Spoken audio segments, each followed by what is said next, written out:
Faut-il voir dans l'image qui va suivre une nouvelle intervention du président de la République dans la campagne électorale? Le chef de l'État, à qui ont été présentés deux modèles de la nouvelle petite Renault, la Twingo, avait le choix entre deux couleurs, la rouge et la bleue. Il a choisi la rouge. Bonjour à toutes, bonjour à tous. Aujourd'hui une nouvelle vidéo sur la chaîne Le Garage PTS, vidéo qui va concerner la fiabilité d'une voiture extrêmement connue et qui a une carrière extrêmement longue dans le milieu automobile. Vous l'aurez sûrement reconnu, c'était la Twingo avec son petit logo spécifique en autocollant. Donc cette Renault Twingo, pour le coup, celle-ci est la toute première mouture. C'est la version 1993, vous avez vu le test il y a quelques temps déjà. Là on parle de la fiabilité et comme ça on va parler de manière générale de la fiabilité, puisqu'il y a eu plusieurs générations de Twingo. Entre autres, on avait déjà fait le test sur la chaîne d'une Twingo initiale avec le moteur 60 chevaux, donc l'évolution de ce moteur là. Celui-ci c'est le moteur 55 chevaux à chaîne, donc on en parlera dans quelques instants. Donc la Twingo est sortie en février 1993 avec une carrière qui s'est poursuivie, pas très précisément, mais en 2007 en tout cas, je sais pas le mois exact parce que c'est un peu... après vous avez les fins de carrière, c'est toujours un peu plus compliqué de déterminer exactement l'arrêt de production et puis l'arrêt des ventes. Il y a toujours des voitures qui traînent en stock.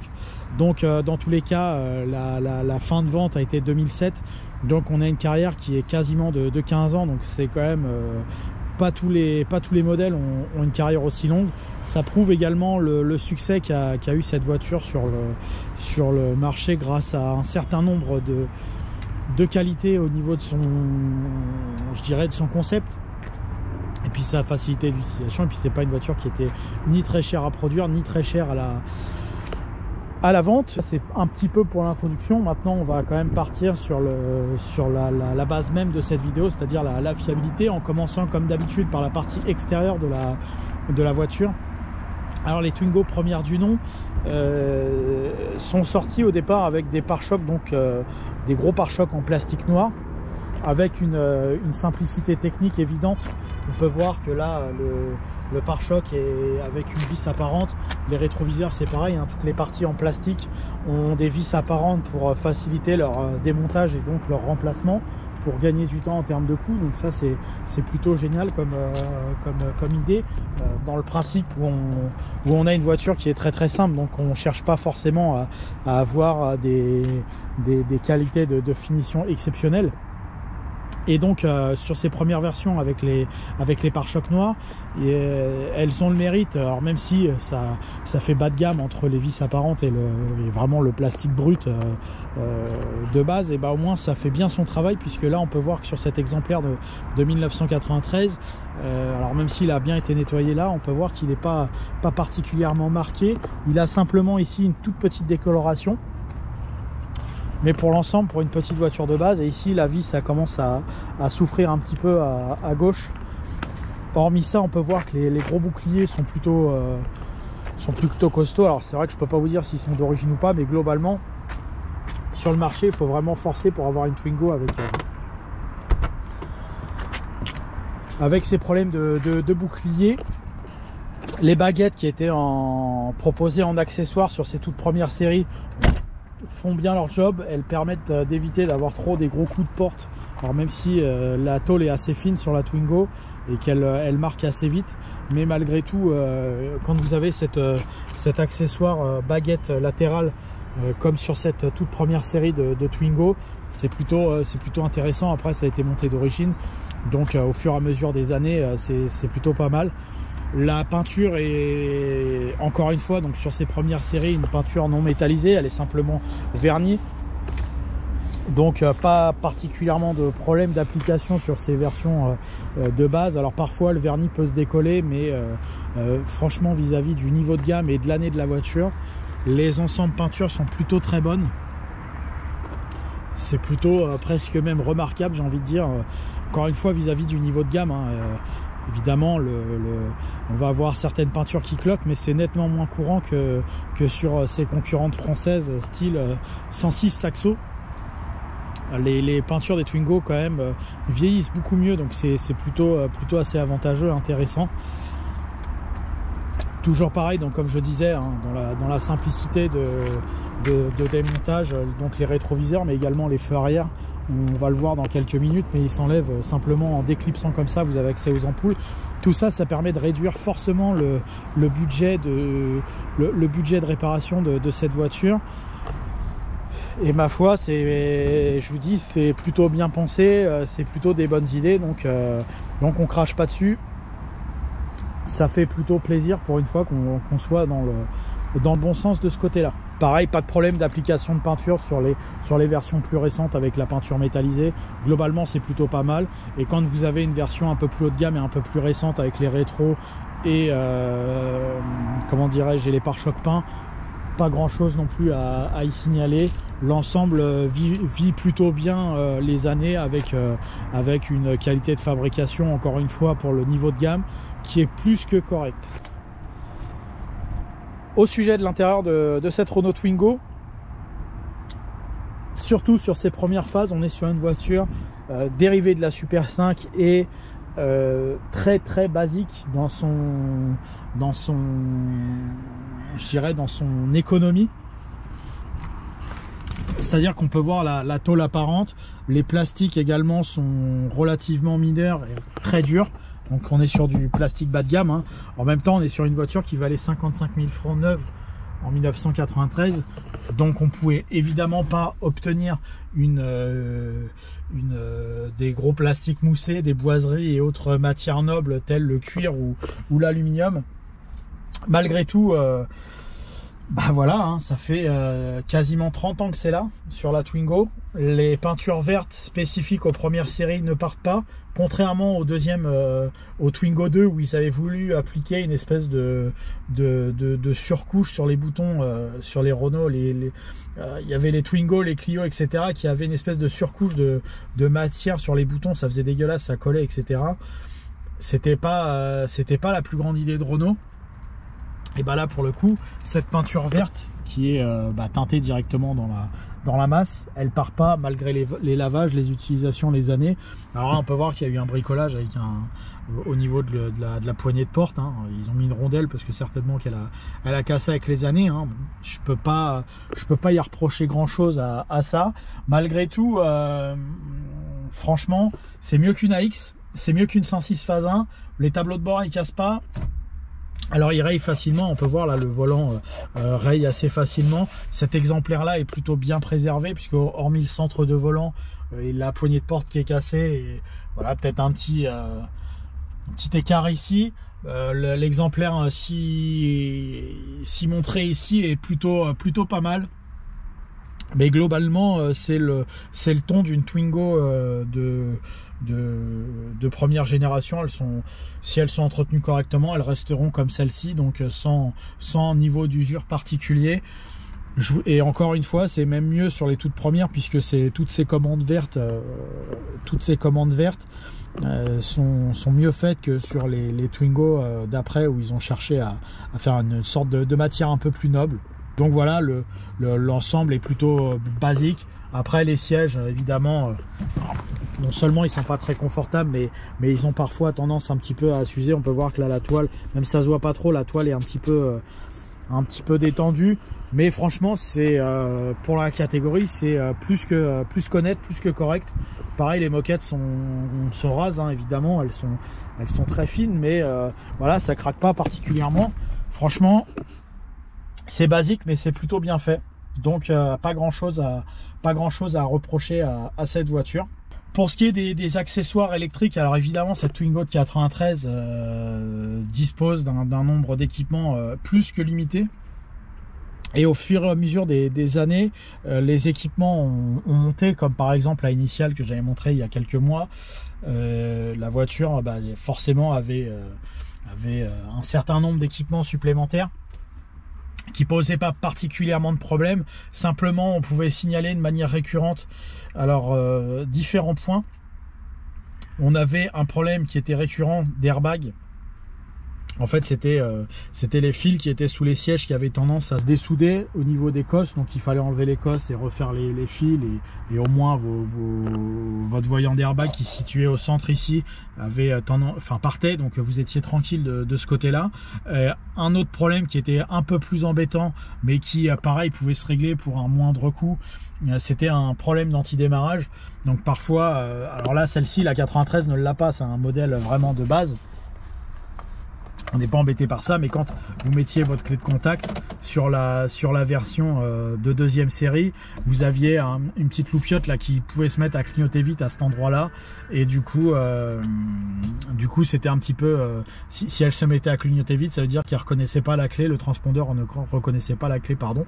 Donc c'était un petit peu embêtant parce que forcément vous pouvez pas démarrer, donc il fallait secouer la clé, enfin fallait trouver une solution pour pouvoir démarrer. Bon, ça, il y a des tutos sur internet si un jour ça vous arrive. Voilà, donc ça c'était des petites choses un petit peu embêtantes, mais encore une fois, ce modèle de première série, pas d'option, pas de panne, on est tranquille, il n'y a pas de clim, il n'y a rien, évidemment, hein, il y a un confort qui est sommaire, il n'y a pas de vitesse électrique, enfin voilà, c'est très basique, mais ça a le mérite de ne pas tomber en panne. Pour le reste, pas plus d'avaries que sur une autre voiture, en tout cas sur la partie intérieure. Ventilation, c'est du basique. Système audio, en principe, même s'il y avait des autoradios d'origine proposées sur les Twingo en accessoire, ils sont plutôt rares, donc vous avez surtout des autoradios de seconde monte. La position de l'autoradio, c'est comme sur les Super 5 à l'époque. Alors aujourd'hui, ça se fait plus trop les CD, mais ce qui était dommage quand vous aviez l'emplacement de l'autoradio qui était très bas comme ça, enfin très penché quasiment à l'horizontale, ou à l'horizontale comme sur une Citroën CX, c'est que si vous mettiez un CD, la moindre bosse, le CD sautait et on perdait la chanson, c'était un peu chiant. Bon, aujourd'hui avec le Bluetooth, même les clés USB, même si ça commence aussi à disparaître, la clé USB, forcément on est beaucoup moins embêté par ce genre de choses. Mais faut le savoir, si vous avez encore un autoradio CD dans votre vieille Twingo et que vous écoutez encore des CD, ça peut sauter. Et ça, c'est à cause de l'emplacement du poste. Voilà ce qu'on pouvait dire sur l'intérieur de cette Twingo. Au niveau châssis, train roulant, rien de très particulier à signaler, quelles que soient les années. Les Twingo font plutôt bien le travail, en plus de manière très économique. Plusieurs tailles de jantes et de pneus étaient disponibles, quelle que soit la version, que ce soit les 13 pouces en 145 comme ici, les 155, 70, 165, 65 je crois qu'il y avait. Et après on passait sur du 14 pouces, j'ai plus les tailles en tête, 175, 65 je crois que c'était en 14. Quelle que soit la taille de pneu, ça avait une bonne durée de vie, que ce soit en kilomètres ou en années, donc c'était plutôt pas mal. Pas de problème de train avant en particulier. Les directions fonctionnent bien, les échappements aussi.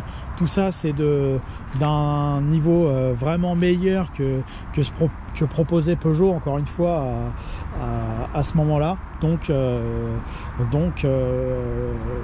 voilà, il n'y a pas photo. C'est mieux la Twingo de ce côté-là que par exemple la Peugeot 106 qui pouvait être on va dire sa concurrente principale sur le marché du neuf ou de l'occasion comme aujourd'hui. Autre chose qui posait problème sur la carrosserie des Twingo, elles ont subi un certain nombre de vols puisque on va pas révéler les techniques, mais forcément la tôlerie était malheureusement très très fine, le crochetage de serrure était très facile à réaliser, et malheureusement on avait aussi souvent tendance à avoir les joints qui se faisaient écarter comme ça pour pouvoir accéder à l'intérieur de la voiture, et ça pour la carrosserie ça marque tout de suite les portes, etc. Les portes se plient aussi facilement malheureusement. Donc la Twingo a été pendant très longtemps la voiture la plus volée de France pendant de nombreuses années. C'est pas pour rien, c'est parce qu'il y avait une certaine facilité à rentrer dedans, donc c'était également ce petit point là en carrosserie qu'il fallait signaler. Donc dernière étape, on va passer à la partie moteur de la voiture. La Twingo au fur et à mesure des années a eu droit à 3 moteurs. Sur les premières moutures comme ici, elle avait le droit à l'1,2 litre 55 chevaux. Donc c'est un moteur qui était sorti sur la Renault 8 dans les années à la fin des années 60. C'est un moteur qui pour les intimes avait été appelé moteur Cléon. Donc c'est un moteur à chaîne ultra basique de conception et de fonctionnement, extrêmement solide, mais avec un défaut qui est assez récurrent sur toutes les Renault de cette génération, le phénomène, je dirais, qu'on appelle un peu de boue, qui est en fait avec le liquide de refroidissement et la matière en fonte du moteur, le liquide de refroidissement, quand il se met à circuler dans l'ensemble du véhicule, peut provoquer des petits bouchons de résidus. Là on peut voir que mon bocal de refroidissement, alors même si on va essayer de l'ouvrir, le liquide est plutôt propre, voilà, il est même très propre, il n'y a pas de souci. Par contre on peut voir qu'au fond c'est un peu marron, alors c'est pas de l'huile, c'est ce qu'ils appellent la rouille, et en fait c'est le mélange de liquide de refroidissement avec la boue. Avec le nombre d'années, vous avez un espèce de phénomène de boue qui se fait, c'est un peu chimique, et le problème c'est que ça bouche les conduits d'eau et ça a tendance à un petit peu se stocker dans les radiateurs de chauffage, donc déjà qui sont pas très puissants, parce que les premières Twingo comme celle-ci sont qu'à 2 vitesses de ventilation, donc il n'y a pas énormément de chauffage sur ces voitures là.